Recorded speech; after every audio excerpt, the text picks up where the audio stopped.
नमस्कार, आप देख रहे हैं प्राइम टीवी और मैं हूं आपके साथ अनन्या मिश्रा। वक्त हो गया है प्राइम डिबेट का। आज संसद में जोरदार हंगामा देखने को मिला।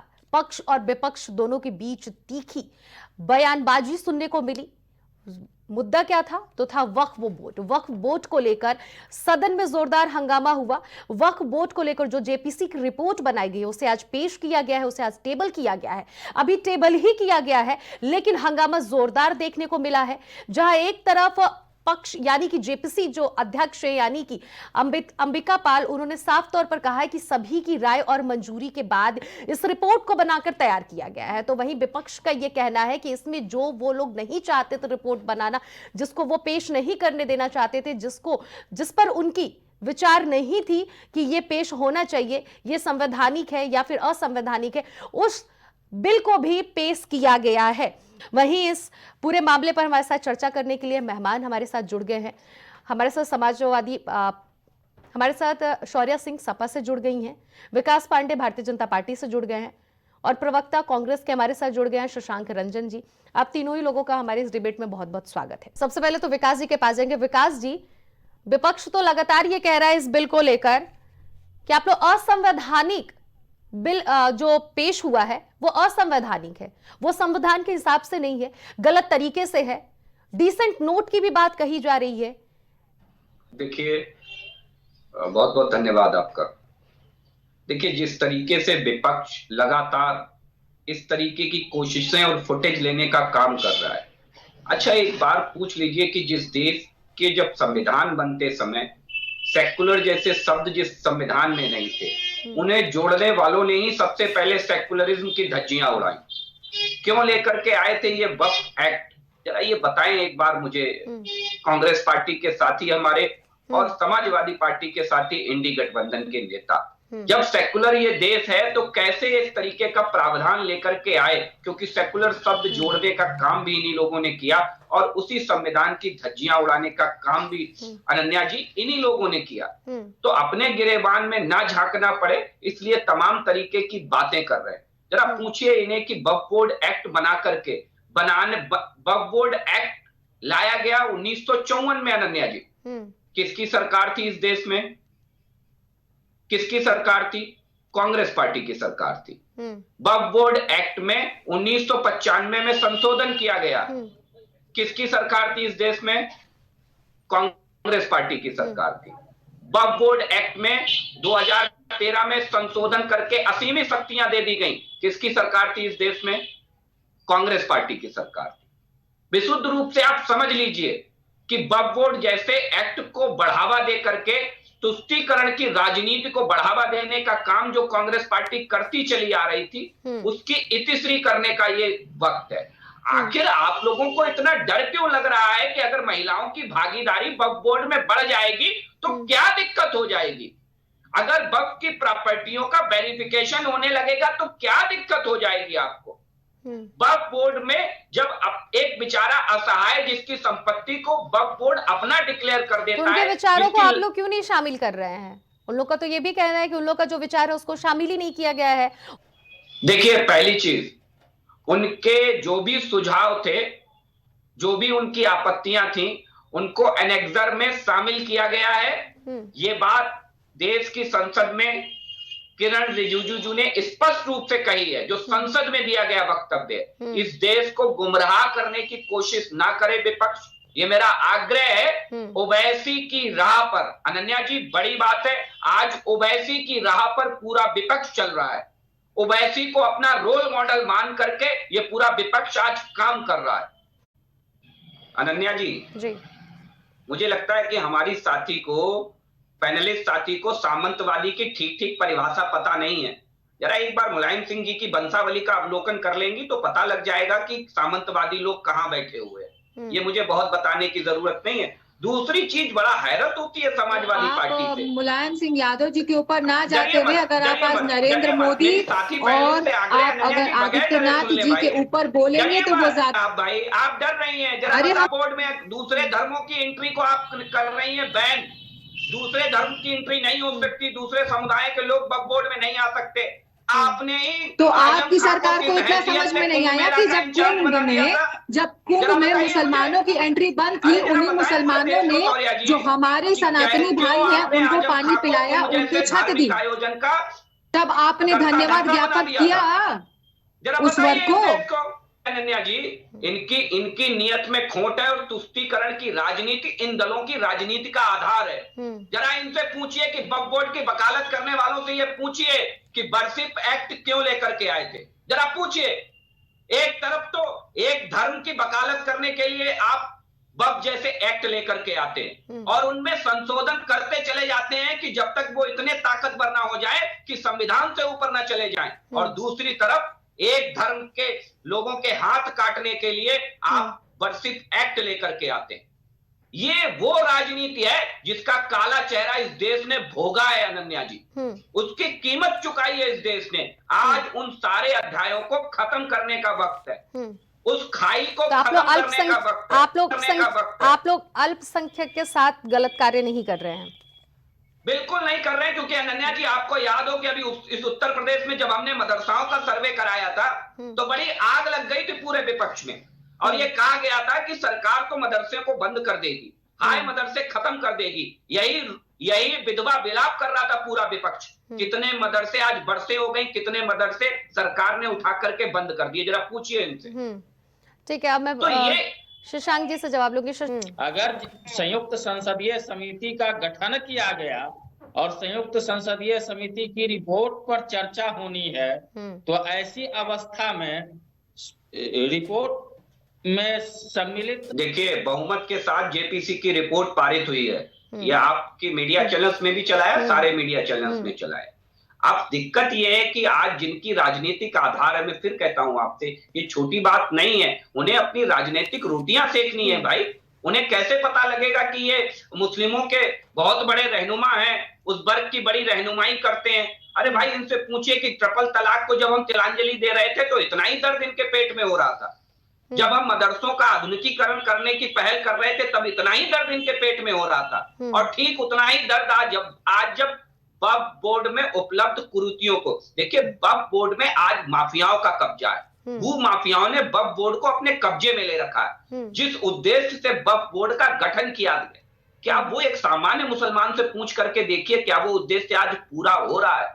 माफियाओं के हाथ का कठपुतली बन के रह गया है वक्फ बोर्ड। और ऐसे वक्फ बोर्ड में अगर हम संशोधन करके महिलाओं की भागीदारी हो, चाहे ट्रिब्यूनल के द्वारा उसकी सुनवाई की भागीदारी हो, और चाहे तमाम ऐसी चीजें हैं जिनसे वक्फ बोर्ड का व्यापक उपयोग किया जा सके, जिस उद्देश्य के लिए वक्फ बोर्ड का गठन हुआ था वो उद्देश्य पूरा किया जा सके। अमित शाह जी ने संसद के अंदर ये कहा था कि अगर किसी ऐसे सुझाव के, विपक्ष का कोई सुझाव है जिसे कि सम्मानित सभापति जी शामिल करना चाहते हैं तो कर सकते हैं, सरकार को कोई आपत्ति नहीं। ये बाकायदा संसद में कहा गया। और उसके बाद भी ओवैसी का चेहरा ओढ़ करके आप ओवैसी की राजनीति को आगे बढ़ाने का काम आज समाजवादी पार्टियों, कांग्रेस पार्टियों जैसे दल कर रहे हैं। ये बड़ा दुखद है, ये छोटी बात नहीं है। अनन्या जी जरा दिल पर हाथ रख के सोच करके देखिए कि देश के संविधान निर्माताओं पे क्या गुजरी होगी जब वक्फ बोर्ड जैसे कानून ला करके। ओवैसी भी तो अपने धर्म को लेकर चलते हैं,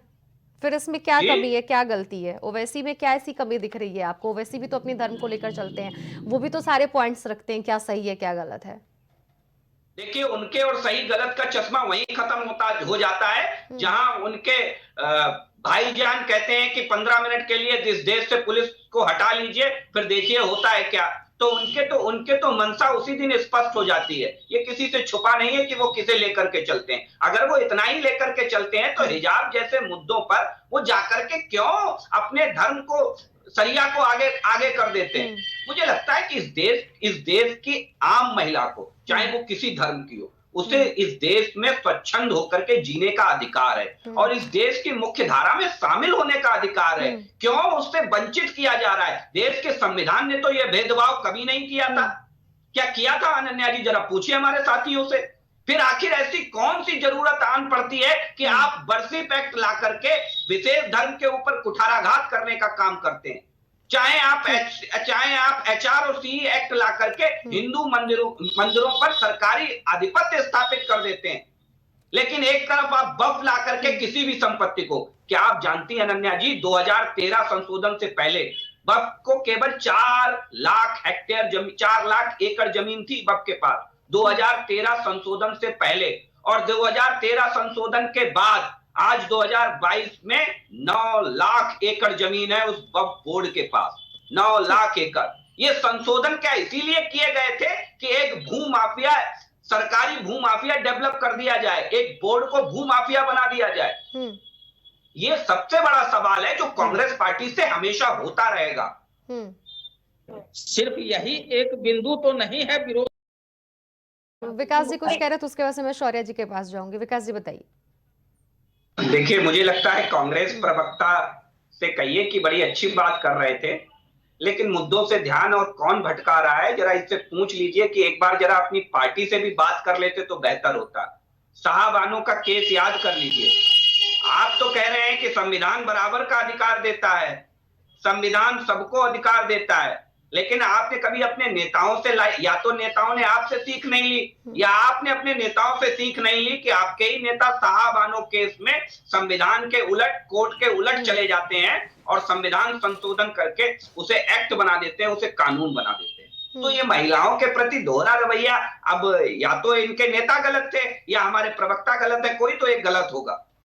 मान लो किसी के मोबाइल में 27 इकट्ठे आ रहा देंगे, यहाँ पर भी आप लोग धर्म को लेकर राजनीतिकरण कर रहे हैं, जवाब दीजिए।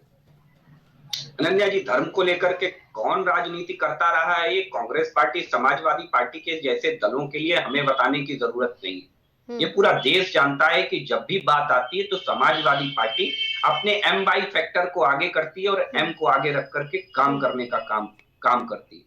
ये मुझे बताने की जरूरत नहीं है कि आप बार बार रोजगार की बात ले आते हैं, कहीं इसकी बात ले आते हैं, कहीं उसकी बात ले आते हैं, कितनी संपत्ति फायदा होगा, क्या होगा। इन्हीं सबके लिए तो वो बिल में संशोधन किया जा रहा है।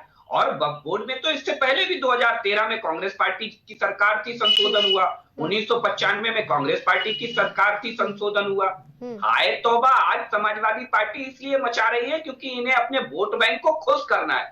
ये भी जानते हैं कि वक्फ बोर्ड के संशोधन के बाद वक्फ बोर्ड अच्छे तरह से जिस भावना के लिए वक्फ बोर्ड का गठन हुआ था वो भावना पूर्ण होगी, और उस भावना को पूर्ण होने से इन्हें बहुत बड़ी दिक्कत है। क्या दिक्कत है शौर्य जी, जवाब दीजिए। शौर्य जी भी हाथ उठा रही है जवाब देने के लिए, जवाब दीजिए। उसके बाद से फिर शशांक जी। सबसे बड़ी बात ये जो इन्होंने अभी बोली है एम वाई फैक्टर, आप भारतीय जनता पार्टी जो एक टी फैक्टर लेकर के चल रही है उसके बारे में ये बहुत अच्छे से जानते होंगे प्रवक्ता जी। मैं खुद टी फैक्टर में हूँ, मैं टी फैक्टर में घर मेरा भी आता है।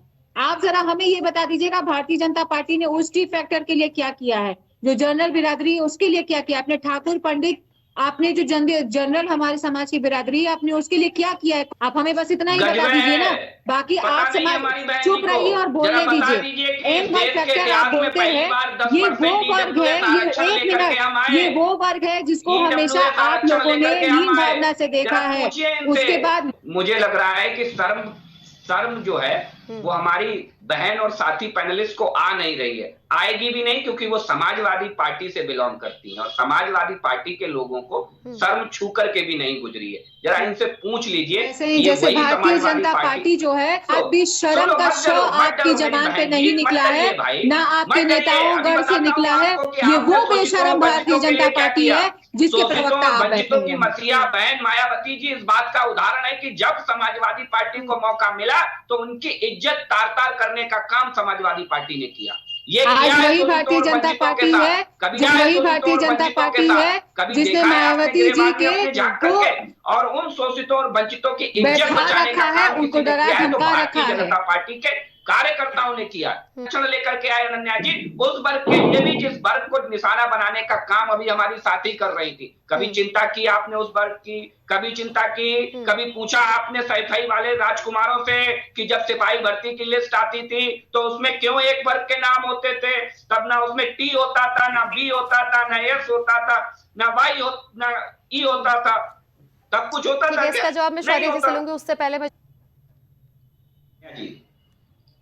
सबसे बड़ी चीज ये निकल करके आ रही है कि आज पूरे विपक्ष के पास कोई मजबूत वजह नहीं है इस बात की कि वो वक्फ बोर्ड संशोधन विधेयक का विरोध करें। अरे फसाद तो आप लोग रहे हैं, विपक्ष की तरफ से ये भी बयान जारी हो रहा है। आज ही संसद में कई लोगों ने ये बयान दिए हैं कि फसाद तो आप लोग रहे हैं, उल जलूल की बातों में घुमा रहे हैं। जहां पर बजट सत्र आ रहा है वहां पे बजट पे चर्चा होनी चाहिए आगे, लेकिन आप लोग आज आखिरी दिन ही, इस पहले सत्र के आखिरी दिन ही आप लोगों की तरफ से वक्फ बोर्ड बिल जो है वो पेश कर दिया गया, लोगों को गुमराह किया जा रहा है।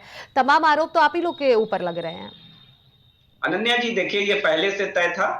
जेपीसी में भी आप भी देख रही थी, तमाम खबरें चल रही थी। लगातार ये कहा जा रहा था कि जेपीसी चेयरमैन जगदम्बिका पाल जी इस रिपोर्ट को सौंप सकते हैं और इसी सत्र में संसद में सरकार इसे पेश कर सकती है, इस रिपोर्ट को। ये अभी से नहीं चल रहा था, ये पिछले आप 8-10 दिनों से देखेंगे लगातार चल रहा था। तो ये तो विपक्ष ने एक एजेंडा बना लिया है खामोखा लाइमलाइट में रहने के लिए, मुद्दों को हवा देने का। इनके पास कोई आधार नहीं है सिवाय एक के, इस संशोधन विधेयक का विरोध करने का। और वो एक आधार है ये अनन्या जी कि वो अपने वोट बैंक को खुश कैसे करें। उस खुश करने के चक्कर में चाहे ट्रिपल तलाक हो और चाहे मदरसों के सर्वे की बात हो और चाहे अब इस वक्फ बोर्ड संशोधन विधेयक की बात हो, इस पर लगातार विरोध की राजनीति केवल और केवल इसीलिए की जा रही है कि वो अपने वोट बैंक को खुश कैसे कर सके। क्या ये अधिकार नहीं होना चाहिए? मुझे एक बात बता दीजिए अनन्या जी, इस देश में कोई ऐसी संस्था बता दीजिए जिसके खिलाफ सुप्रीम कोर्ट और हाई कोर्ट का दरवाजा ना खटखटाया जा सकता हो। मुझे बताइए जरा, आज आप ध्यान करके बताइए मुझे,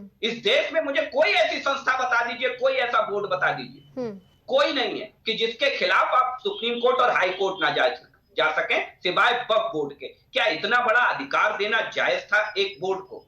जरा मुझे बताइए। ठीक है, क्या इस बोर्ड में ये नहीं होना चाहिए था कि सर्वे होना चाहिए था संपत्तियों का?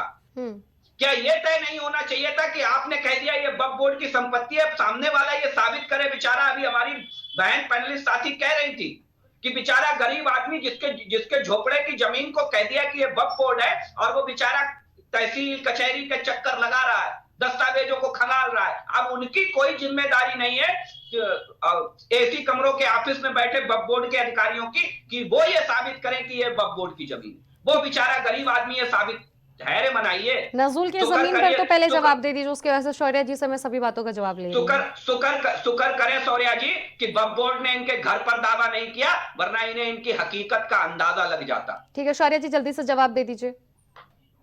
यहाँ पे मत आ जाइए कि आप घरों में घुस जाइए, क्योंकि ऐसा है कि घरों में घुस। दूसरी चीज, पर्सनल जाकर के अगर आप प्रवक्ता हैं, पहले तो पर्सनल आप मत बोलिए कि आप घर पे जो चढ़ रहे हैं बुलडोजर तक पर्सनल अटैक आप नहीं कर सकते। ये चीज की घर तक आपके नहीं घुस गए, आपकी हिम्मत कैसे होती है ये बात बोलने की? मैंने एक सवाल पूछ दिया था कि वजह बताइए कि आप वक्फ बोर्ड संशोधन विधेयक का विरोध क्यों कर रहे हैं।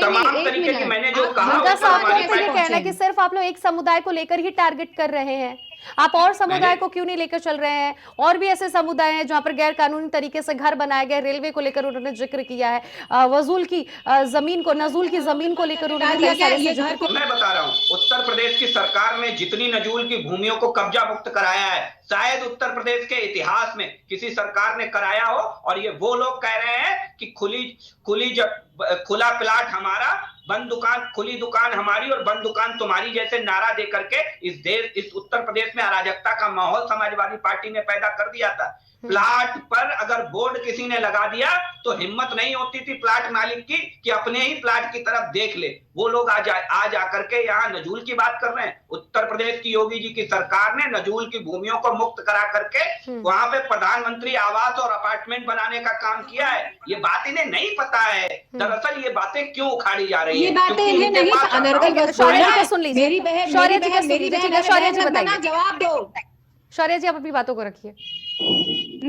ये बात करते हैं कि आवाज बनाए, अरे ना भारतीय जनता पार्टी का जो माला जप है ना, गरीबों के वंचितों के घर में जाकर के देखिए कि आज क्या स्थिति है।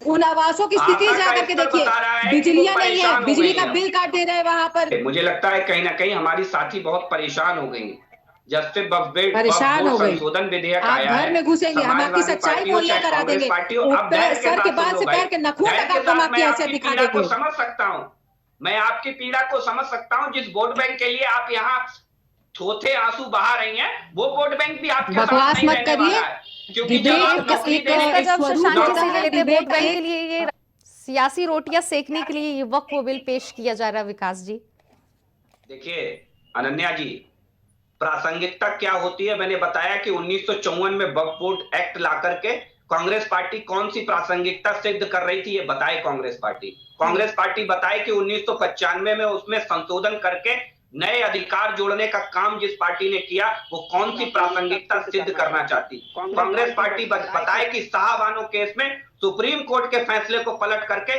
कौन सी प्रासंगिकता कांग्रेस पार्टी सेट करना चाहती थी, बताए। 2013 में वक्फ बोर्ड की जो संपत्ति थी वो 4 लाख एकड़ थी और 2013 संशोधन जो कांग्रेस पार्टी ने किया वक्फ बोर्ड में और असीमित शक्तियां वक्फ बोर्ड को दे दी, उसके बाद आज वक्फ बोर्ड की संपत्ति 9 लाख एकड़ हो गई है, 9 लाख एकड़। तो उससे कौन सी प्रासंगिकता कांग्रेस पार्टी की सेट हो रही थी, ये बताए कांग्रेस पार्टी। अलबत्ता एक चीज और बता दे, जरा मुझे बता दे कि वर्शिप एक्ट जैसा कानून ला करके आप कौन सी प्रासंगिकता सेट कर रहे थे, हिंदुओं पर कुठाराघात करने का काम कर रहे थे, वो कौन सी प्रासंगिकता सेट कर रही थी कांग्रेस पार्टी, ये बताए। ये जो दोहरी राजनीति का कालम कांग्रेस पार्टी ने डे 1 से सेट कर रखा है, ये उसका परिणाम है आज अनन्या जी कि इन दलों को हाशिए पर पहुंचा दिया। नरेंद्र मोदी जी ने जब प्रधानमंत्री आवास दिए तो आपको जान करके हैरानी होगी, उत्तर प्रदेश में कुल मिले आवासों का 30% हिस्सा अल्पसंख्यक जिस वोट बैंक की राजनीति ये करते हैं उन्हें घर देने का काम नरेंद्र मोदी जी की सरकार ने किया। 30% हिस्सा है उनका, 30%। जब गरीब कल्याण अन्न योजना में हमने लोगों को भरपेट भोजन देने का काम किया, अन्न घर घर देने का काम किया, तो उसमें सबसे बड़ी हिस्सेदारी कोई निकल करके आई, 29% हिस्सेदारी निकल करके आई, तो वो उस अल्पसंख्यक आबादी की निकल करके आई। ये इनके चश्मे से नहीं दिखेगा, ये केवल वोट बैंक के रूप में उस आबादी का इस्तेमाल करते रहे और आज भी वही कर रहे हैं। इन्हें मालूम है कि वक्फ बोर्ड संशोधन होने के बाद उस आबादी को इसका बड़ा फायदा मिलने वाला है, बड़ा लाभ मिलने वाला है, लेकिन इन्हें मालूम है कि अगर ये दिखाएंगे नहीं, चिल्लाएंगे नहीं, भ्रमित नहीं करेंगे तो वो वोट बैंक इनके पास बना कैसे रहेगा। यही बड़ी इनकी राजनीति ये सवाल तो आप पे भी खड़ा हो, अगर ये वोट को लेकर ही ये राजनीति हो रही है, संसद में बिल पेश हो रहा है, तो फिर ये आप लोगों पे भी लागू होता है। अनन्या जी, अगर हम राजनीति कर रहे होते, नंबर एक बात, अगर हम राजनीति कर रहे होते तो हम ट्रिपल तलाक जैसा कानून ला करके उन महिलाओं को अधिकार देने का काम नहीं करते जिनके लिए ये कहा जाता है कि वो भाजपा को वोट नहीं करती। हमने उन्हें अधिकार देने का काम किया। हम उन्हें अधिकार देने के लिए वक्फ बोर्ड में संशोधन नहीं करके महिलाओं को नहीं जोड़ रहे होते जो हमें वोट नहीं देते, ऐसा प्रचारित किया जाता है। लेकिन भारतीय जनता पार्टी, ये है ही सवाल तो निश्चित रूप से यही है कि आधा गिलास भरा और आधा खाली, और ये खाली की चर्चा करके उस वर्ग को केवल गुमराह करना चाहते हैं और अपने वोट बैंक को सहेज करके रखना चाहते हैं, जिसका बैनामा इन्होंने 1954 में लिखाया था कांग्रेस पार्टी और समाजवादी पार्टी। इसका जवाब पार्टी कभी वोट बैंक की राजनीति नहीं करती है। कांग्रेस पार्टी सबको साथ लेकर चलने वाली सद्भावना से युक्त राजनीतिक दल है जिसका एक ही उद्देश्य है, राष्ट्रवाद। और लाए आप, हमारी पार्टी दोनों जब चुनावी समर में दीजिए प्रचार करती है तो वहां पर राष्ट्रवाद हमारा नारा होता है। हमारे किसी भी नेताओं की निवेदन है आपसे, मुझे मत बोलने दीजिएगा। ठीक है, वो जवाब दे रहे, एक एक करके वो जवाब दे रहे, रुक जाइए। कि वक्फ बोर्ड ये क्यों लाए और वर्शिप एक्ट क्यों लाए? ठीक है, वो जवाब दे। कांग्रेस पार्टी की सरकार किसी एक समाज के लिए कभी काम नहीं किया है। इसने सभी प्रकार के समाजों को सम्यक रूप से साथ लेकर चलने का प्रयास किया है। बताइए, पूरे देश को आज जानना है ये बात। नहीं है हमारी जनता का, हमारी लोकप्रियता है, हमारे पास एक वोट आपकी तरह नहीं है, आपकी तरह फर्जीवाड़ा हमारी जनता नहीं है। हमारी जनता हमें पसंद करती है, हमारे कामों से, हमारी नीतियों से कब हमें पसंद करती है। सिर्फ सनातनी करने से हमें नहीं पसंद करती है, ये बात आप याद रखिएगा और ध्यान में रखिए इस चीज को। चिल्लाइए मत, कायदे से बात करिए। आप पैनल के बैठे, पैनल की गरिमा रखना सीखिए और कायदे से बात करना सीखिए। और अन्य ठीक है, आप सभी मेहमानों का इस डिबेट में जुड़ने के लिए बहुत बहुत शुक्रिया। आप सभी लोगों ने अपनी